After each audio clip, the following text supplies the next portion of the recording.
but it's a good way to describe it to people in this community who are mostly familiar with that book.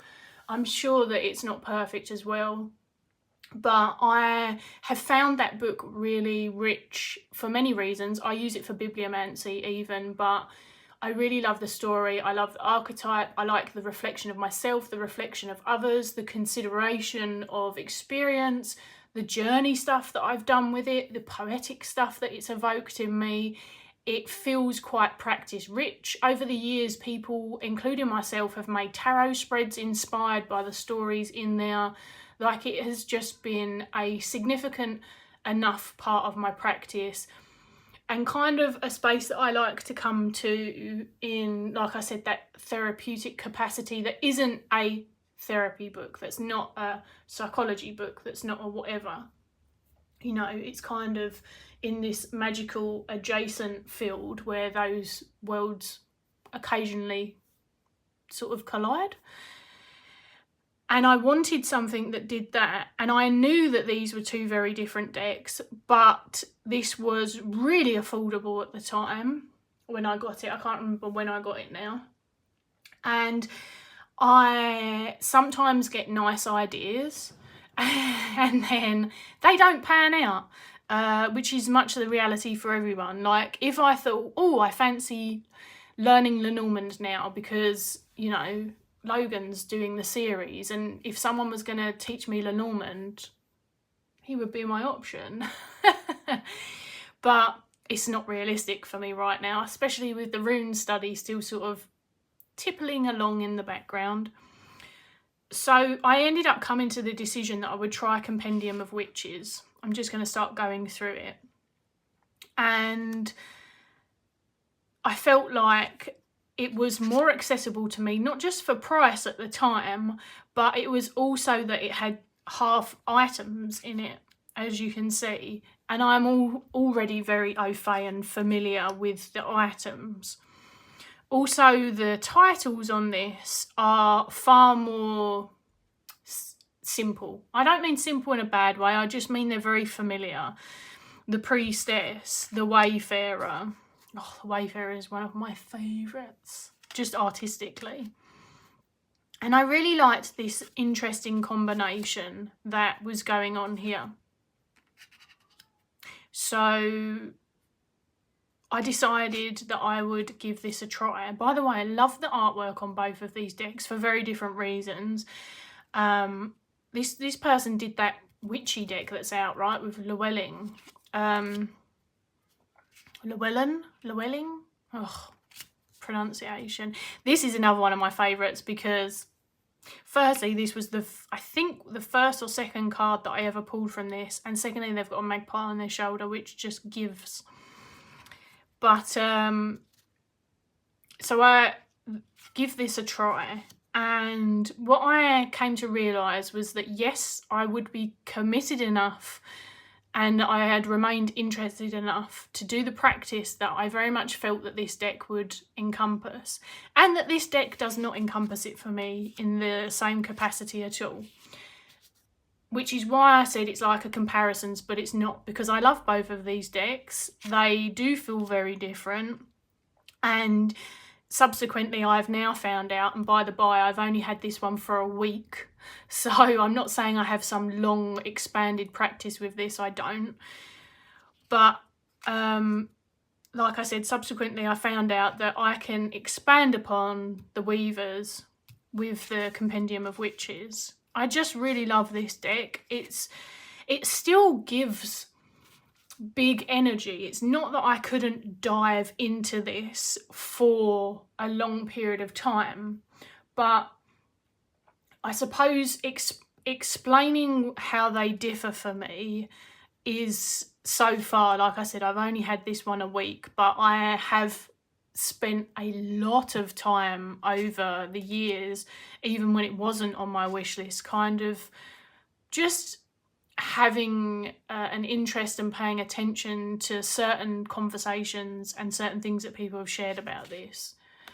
So for me, the Compendium of Witches is a lot quicker. It's really good for direction. Sometimes I find it's really good as an extension of spirit work. I'm not saying I don't feel the individual spirit, but it doesn't feel as embodied in the same capacity to me. It's okay if it does for anyone else, it just doesn't for me.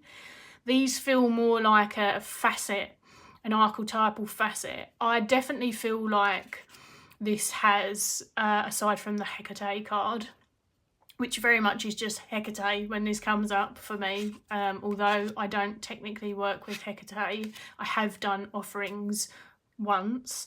I feel like this is one that I can use in my divination communication with Freya as well, because I do use divination as an extension of communication quite often. But this does feel just quicker. It feels a little bit more general. And I don't tend towards the book for this one at all. It's very intuitive. I'm not going to say this isn't going to be intuitive. I'm just saying that I haven't really vibed with the book. I'm not saying it's bad, although it's very concise, the one that comes with a deck.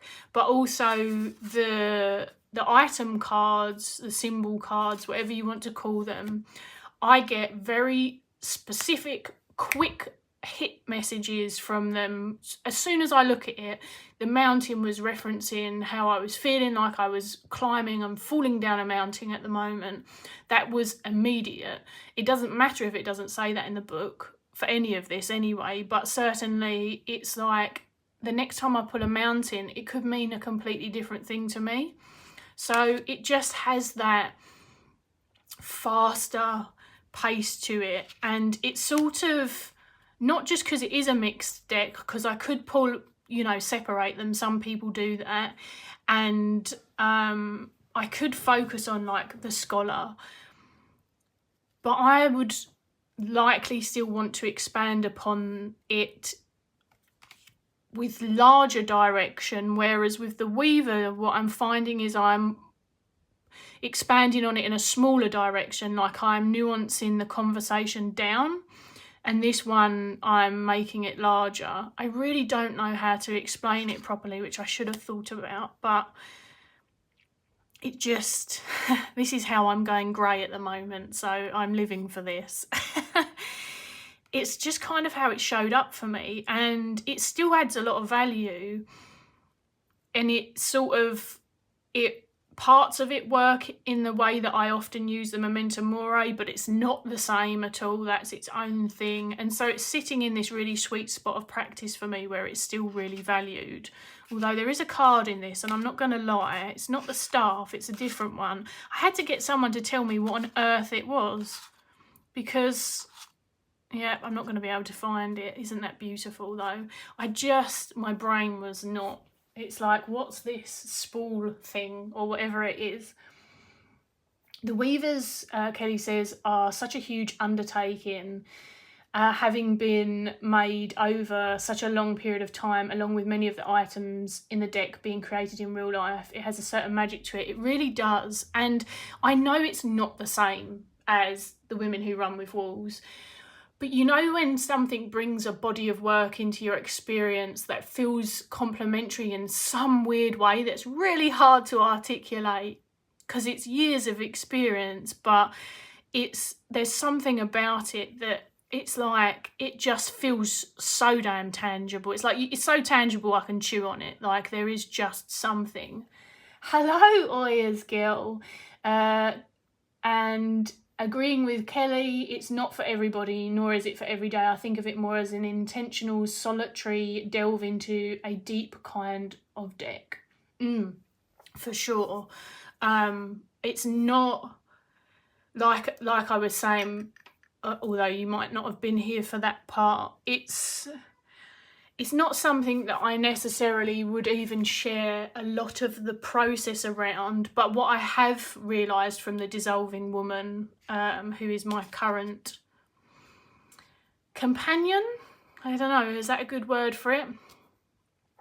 That it's already kind of inviting me into layers of practice, which perhaps I haven't been doing, but not in a forced way. There was definitely something around me wanting to do an offering dish, which is very much how it sounds like. I have an offering dish that I only use for Freya because it's the kitty cat. And I did used to use it for other stuff, but I've kind of allocated it for our work now. So at the moment it just has animal parts in it. But I use this for her. And I wanted to create an offering sort of focal point on my altar space for the dissolving woman, and then I really felt like doing a journey piece of, I suppose, meditative journey work in particular, which brings me to an item my friend created me for my birthday, and I can't remember if I've showed this on YouTube yet or not, so I will show it again because it literally is, it's really added something to my practice currently. I love sound anyway. I always wanted a rattle. I'm quite fussy. I of course work with animals a lot, and this is a naturally shed roe deer antler for anyone who's curious. And she knew I wanted a rattle, but just even the smallest fiddly things just cause me so much hand pain sometimes. And also it was like finding the right thing. And she created in ritual as well, and slowly over time, this beautiful rattle for me at a period of time where I haven't been able to burn stuff, probably since I've had COVID actually.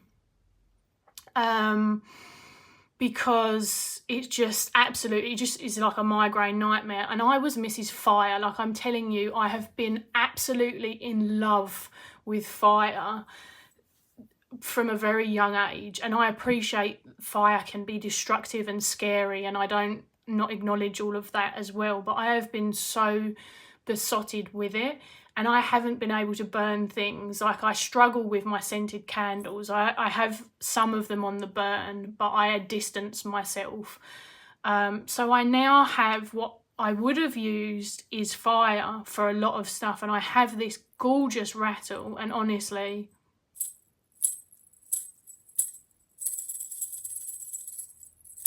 it's just everything.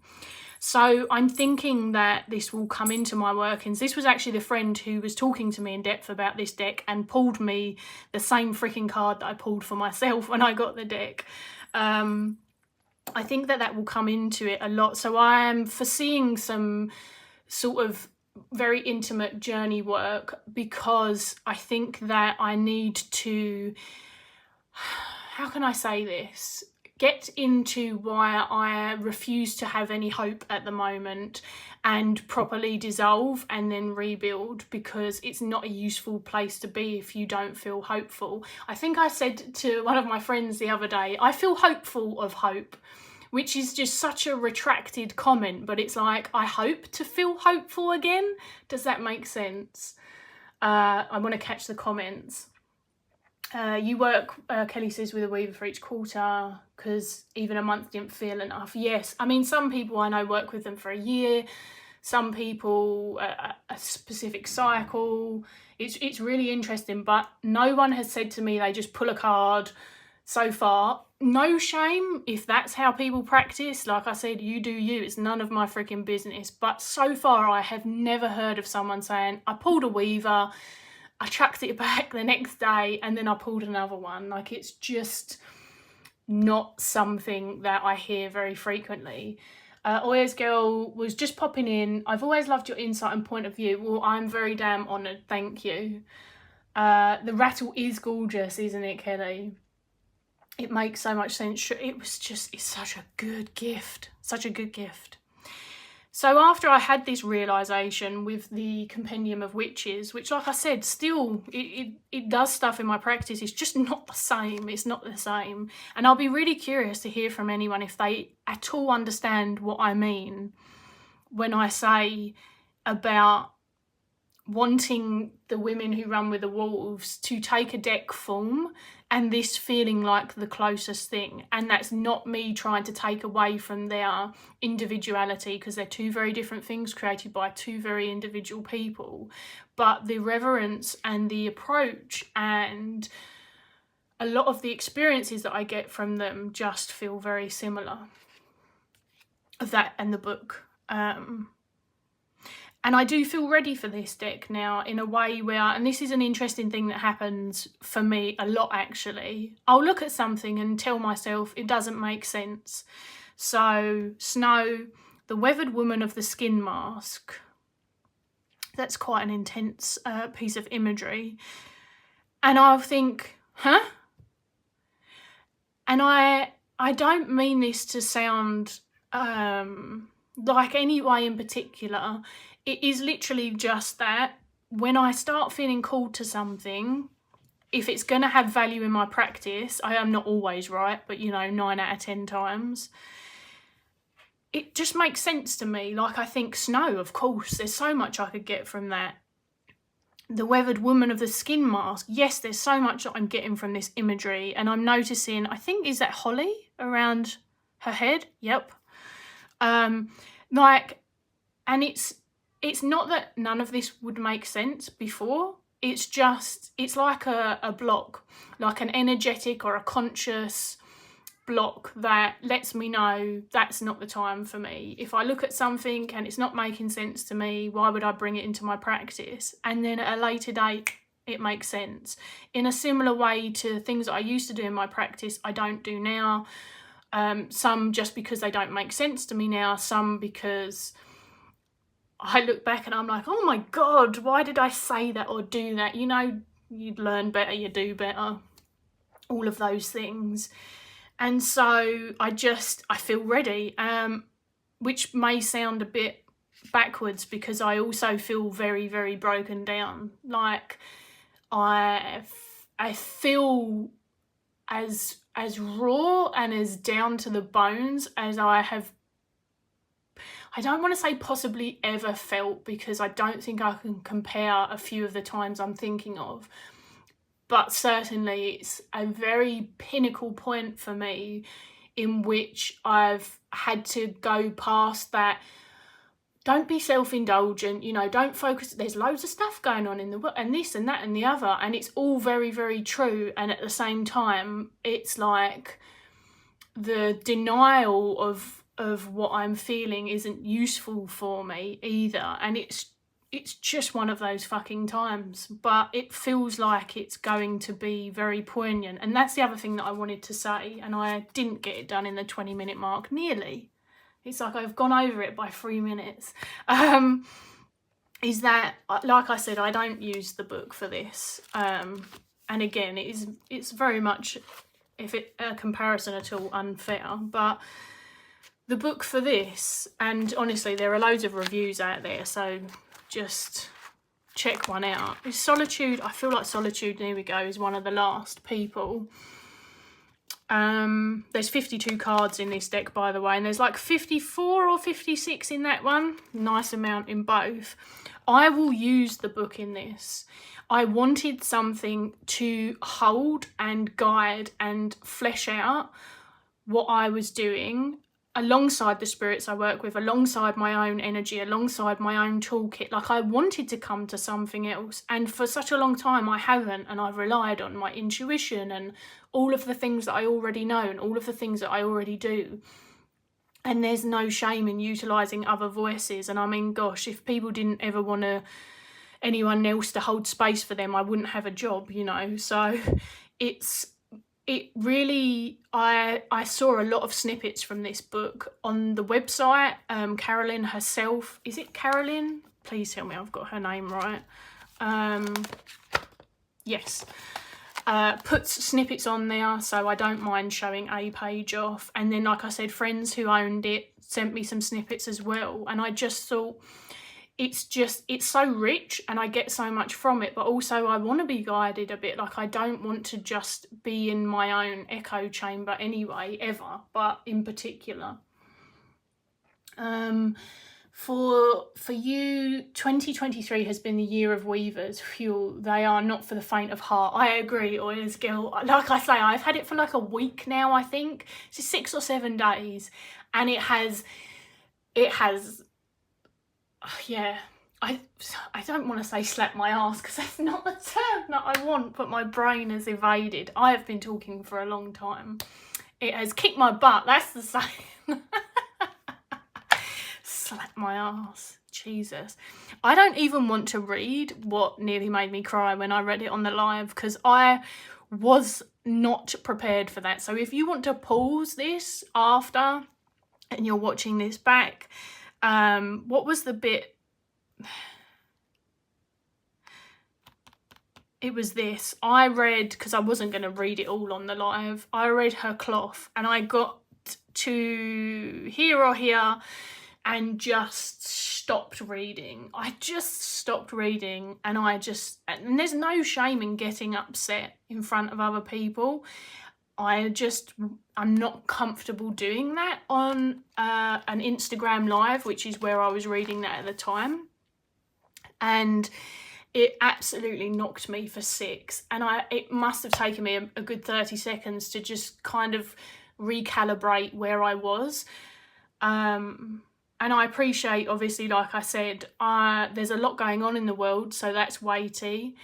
I have had another mobility loss, I suppose, hopefully not a permanent one, but certainly a massively significant one. And also, like I said, my friend died. So I'm not surprised that I'm feeling the way that I'm feeling, as are many people in the world, which I think also that collective layer really pulses, you know. And like I said, I'm a therapist. I work with people for a living, so which is ironic. It's very ironic.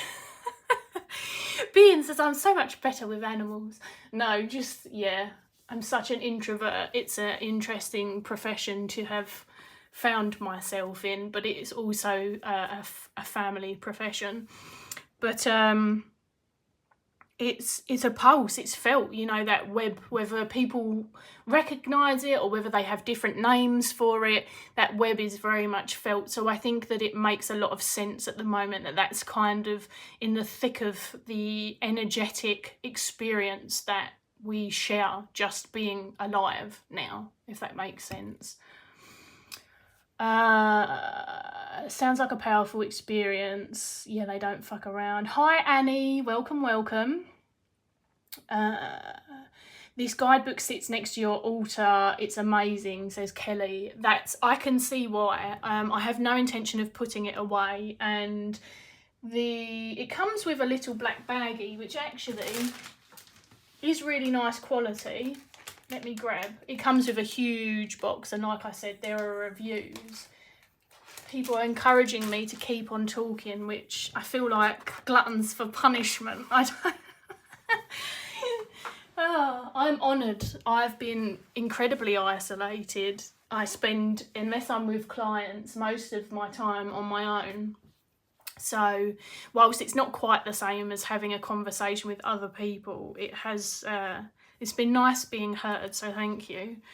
It comes with this very nice, very durable little black baggie, but the lusciousness, but also the ritualistic aspect of me, which, as people know, I don't create many physical items myself for varying reasons, but I do. For me, if I bag a deck, usually, unless I literally just don't have a thing for it. It's quite a ritualistic experience for me, like how I pick what deck goes into what bag. So I really want something that, where's the bag that you did me, Kelly? Because that's another great example. So Kelly actually gifted me a bag a while ago, and as far as I understand, she didn't create it with a deck in mind, but it's very me. So that's this, which has got this green on the inside. What's interesting about this, and I don't know if Kelly would have ever seen it or not, but my poppet, which a friend did most of the creation for me and then sent it to me, I added like my hair lock tags and some other bits into it and then just finished its head off. I asked them to do one side brown, which is more like this colour brown, and then one side green. I said because it reminded me of laying in the dirt and having the grass come up around me. So that's how I use that poppet as well. It has like a front and a back in my little world. And this bag came and it had these colours.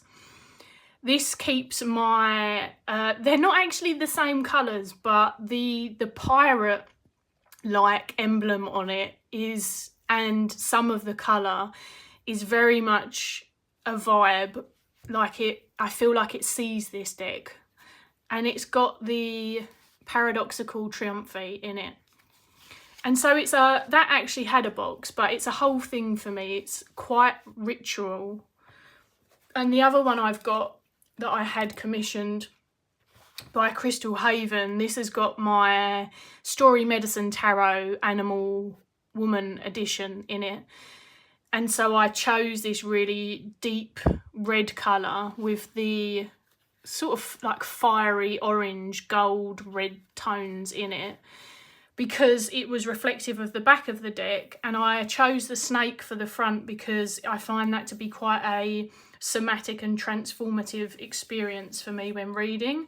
That's another deck that I tend to mainly use for myself.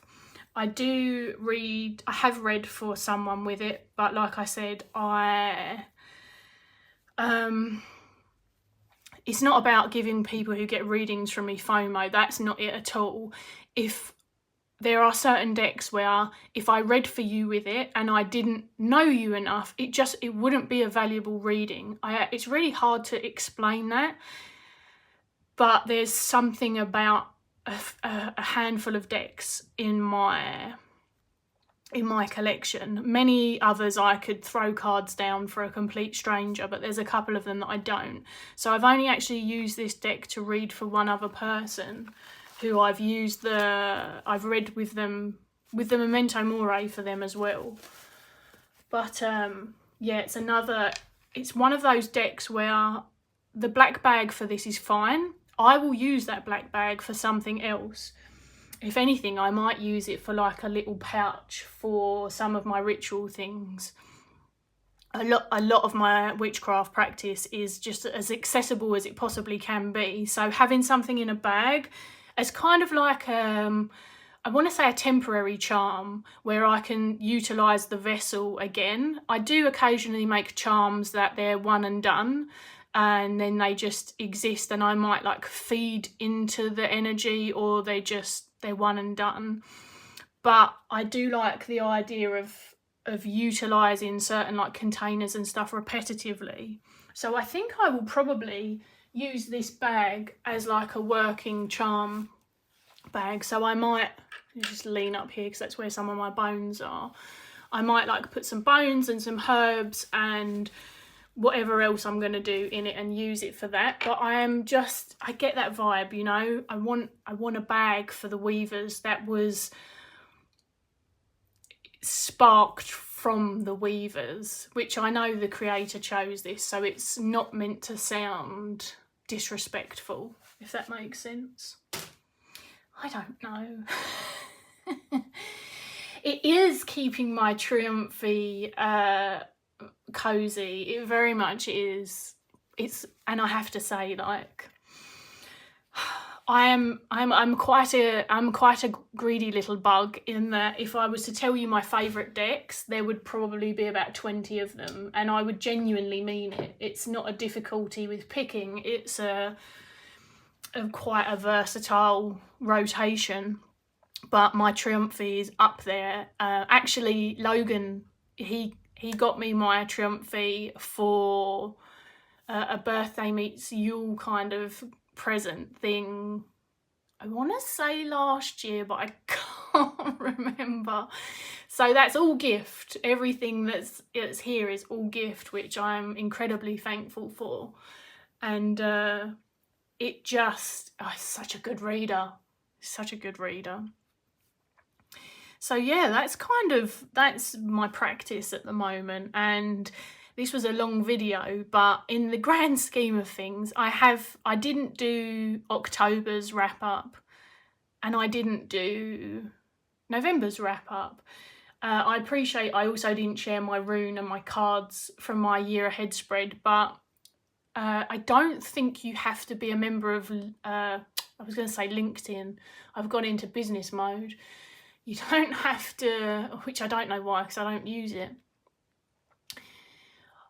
You don't have to be a member of Instagram, I don't think, to see a public page, and my page is public. So you should be able, if you are one of the few people who are interested about what came up from my rune, tarot and oracle card in those 2 months, then it's on there. But it wasn't, they weren't big kind of discussions. It was, again, like bare bones, if that makes sense. One thing I will say about this deck before I finish up is it doesn't, I really thought that this would bother me, the different perspectives isn't the word that I want, but like I said, my brain's done pretty well today actually, so I'll take it. But because of these being existing pieces of artwork, and Carolyn wanting to honour exactly what they were, yeah, the ratios, that's a good word, Kelly, thank you. They all have a different, like, some of them have this, they almost make the black space a border, and then some of them are kind of very central. Some of them are more heads, some of them are bodies. And I'll be honest, that's the reason I don't have just a couple of certain oracle decks that I've got some by certain creators, but I haven't got their other ones because they do perspective changes throughout, but they make so many decks that it doesn't matter, there's like choice, you know. But it just makes sense to me. Like, yes, I get why you would want to honour the artwork in that capacity. It doesn't bother me in the slightest at all. Oh, look at this, such a good image. If you're someone who, like myself, really enjoys looking at colour and have your own meaning with that, and symbols and texture, there's a lot to be found in this artwork. And whilst I said it's predominantly femme presenting, there's so much. It's so freaking rich in terms of the expression of what a person can be, like what physical form they may take. And I am finding that to be quite healing in particular. For me, it's something that, one of my lights just went and then it came back on, okay. For me, it's something that kind of works on several layers for me, because it's refreshing to see this, full stop. That's refreshing to me, especially, like I said, the age diversity in particular is something that I find just really enriching. And it doesn't mean that I'm out here hating all the young people and the model-esque looking, if you can use that, because different models for different things, right? But what do people call it, like the norm of what's considered body beautiful at any one time? I'm not out here hating those decks. It's just commonly they're not for me. At this moment in time especially, I actually find them quite difficult. They don't take me into a fantasy, they confront me with a bit of a wounded part of myself that's not cathartic. Whereas this confronts me with a very different aspect of life, and it does feel very cathartic. So yeah, I'm here for it. So I think that's me. This was so long. I say that, maybe no one else will watch it back, but like, we were here, and I have absolutely loved it. Oh, I stopped on pomegranate. Pomegranate's been coming up a lot lately, not in person, but I keep, you know, when it's like you keep seeing things with people talking about something or showing something. And I'll be honest, I've kind of been sideline ignoring it. Not for any other reason than I'm just like, sometimes you see things in set amounts, but it's does keep coming up. Oh, and if Vika watches this back, which she may or may not do, there's a river otter in this. Vika and my partner both love otters, so... This was great company whilst you work. Thank you for sharing your thoughts and practice. Thank you, Kelly. You were absolutely great company as well, as was everyone else here. Even if you didn't talk, I still consider you great company.